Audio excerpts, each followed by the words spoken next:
Hello everyone, and welcome to a brand new video on the channel. Today we are going to talk about inside super rich London hotel. Before we get started with the video, don't forget to smash the like button, share the video, and subscribe to the channel. Now let's get started. Mr. Craig, would you like some assistance in unpacking your things? Both of us are looking at my crumpled backpack, which is awkwardly placed in a nook of the enormous dressing room. My butler bids me goodbye as he gracefully exits my suite, and I'm fairly certain I catch a glimpse of a smirk playing on the corners of his lips, a wry and humorous outlook on life. What a breath of fresh air, and what a decidedly low-end hotel experience. Before you get to the Corinthia, you'll probably run through a dozen or more of London's most prestigious hotels, such as the Ritz, the Savoy, and the Dorchester, while you're thinking about the best places to spend the night in the city. It shouldn't come as much of a surprise, given how historically devoid this place is. The hotel has just been open for business for the past 7 years, despite the fact that the embankment building it inhabits, with its curved, shark-nosed front, has welcomed guests such as Whitehall bureaucrats and military planners from the Second World War. I sometimes say to the team, let's not forget some of those other guys are 120 years ahead of us. Thomas Cox, the managing director, will later tell me. Let's not forget some of those other guys are 120 years ahead of us. Why am I even here, carrying this pathetic thing for a man's bag? Because Corinthia will soon be appearing in a BBC production that will be split into 2 parts. It is set to make its debut on the small screen. The title, which does not leave much room for interpretation, is A Hotel for the Extremely Rich and Famous. A documentary crew has spent the past 10 months exploring the grand marbled corridors and poking about below the stairs in order to get a sense of the whims and demands of the hotel's ultra-wealthy clientele. The top suite at the hotel costs close to the average annual wage of £22,000 per night, so the staff is required to go to great lengths in order to satisfy the guests' needs. As they strive to perfect the hotel's renowned afternoon tea, we observe them participating in a seemingly never-ending series of meetings and tastings.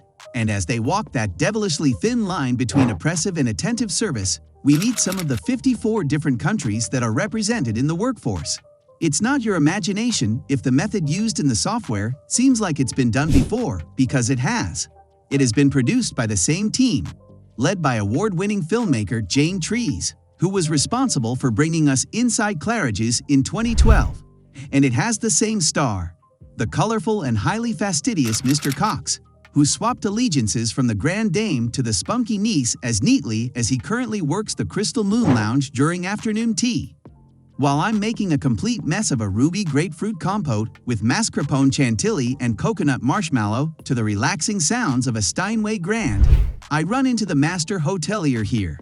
The luxury hotel market in London is a close-knit club, he explains. No one wants to upset the status quo. That is not an easy market to enter into for a hotel that is brand new. You can't just buy a property and operate a hotel. You need to cultivate a tone, a voice, and a point of differentiation for your establishment. He is just the right amount of indiscreet to divulge a couple of the more interesting demands made by guests. For example, there was the person who wanted the roof of her rooftop apartment to be covered with grass so that her dog could run about on it. Or the cigar connoisseur who had a lackey sent to Geneva to buy some very, very special cigars on his or her behalf. My personal favorite, however, is the nonchalant request made to the concierge for assistance in purchasing a bulletproof automobile. My first-hand experience with luxury hotels is by no means representative of the industry as a whole. But as I stroll through the Corinthia, taking advantage of the 4-story spa for a swim and a loaf in the deep sauna, and nursing a whiskey at the bar of the recently opened Kerridge's restaurant, I can't deny that I'm experiencing a sense of ease. I am without a doubt out of my depth, but I feel most at home in this situation. It's safe to say that Jane Treays isn't exactly a slave to 5-star establishments. Documentaries she's worked on in the past have tackled topics as disparate as rock stars and heroin addicts. Nevertheless, she is fully aware of how strangely captivating these teeny-tiny kingdoms of ultra-pampering can be. It's possible that this is what draws A-list celebrities back time and time again. Former students of this institution include will.i.am and Cuba Gooding Jr. both of whom are currently featured in the program. Pudding Jr. reminisces to the camera in his usual upbeat manner about his rise from humble beginnings to a successful career, including his boyhood spent living in low-cost hotels. Fast forward to the year 2018, and I find myself staying in these awful motels once again. Only now, they're a lot finer than they were. It was for the full 3 months that he was booked at the Corinthia when he arrived there. Now, Eric, you're going to be responsible for unpacking everything. The Corinthia Hotel hosted Duncan Craig during his stay there. Standard double rooms start at £540 per night. Suites start at £960 per night. And afternoon tea prices start at £55 per person. This week's episode of A Hotel for the Super Rich and Famous can be seen on BBC One on Thursday evenings at 8 o'clock.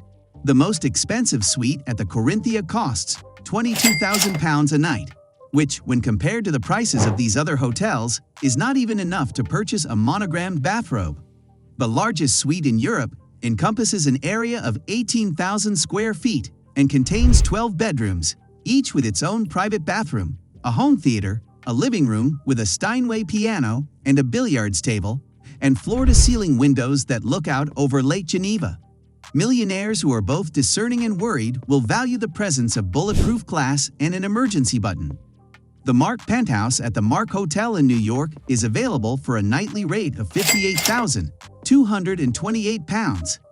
The largest hotel penthouse room in the United States spans over 10,000 square feet, with a rooftop patio accounting for a quarter of that space. The suite looks out over Central Park, as shown in the picture. It comprises 2 stories and contains a total of 5 bedrooms, 6 bathrooms, a library lounge, a conservatory, and a dining room with a capacity for 12 people. The penthouse suite of the Hotel Martinez in Cannes can be rented for a staggering $35,000 per night.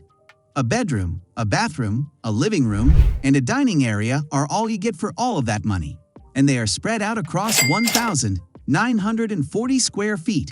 But what you're really paying for is the big private terrace that looks out over the hotel's beach, the Croisette, and the glittering Bay of Cannes. That's a wrap on the video. I hope you liked it. If you did, let me know by giving it a thumbs up, and do not forget to subscribe. Thanks for watching. See you next time.